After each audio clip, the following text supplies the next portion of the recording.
Gedung sekolah yang megah dan berkonstruksi beton ditelantarkan di Kabupaten Aceh Timur. Tidak digunakannya gedung ini diduga karena tidak memiliki tenaga pengajar.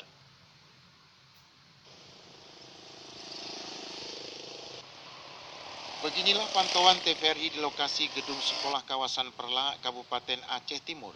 Gedung yang megah ini diduga bantuan dari negara asing untuk pemerintah Aceh Timur. Namun sayangnya sampai saat ini gedung tersebut belum juga digunakan oleh pemerintah setempat.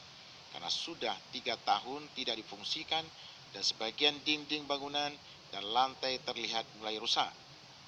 Selain itu, warga setempat mengatakan bahwa gedung ini diduga bantuan dari negara Arab Saudi digunakan untuk pendidikan dan pesantren seperti Bustanul Ulum Kota Langsa. Gedung sekolah ini juga diberi nama Magnet School. Gedung ini memiliki luas dan tempat yang sangat strategis, namun sayangnya di lokasi pembangunan gedung tersebut mulai ditumbuhi semak belukar. Selain itu, sebagian kaca gedung juga sudah mulai pecah. Warga berharap agar pemerintah segera mengaktifkan gedung sekolah yang megah ini agar aktivitas pendidikan di daerah tersebut berkembang dan maju. Dari Aceh Timur, kontributor TVRI melaporkan.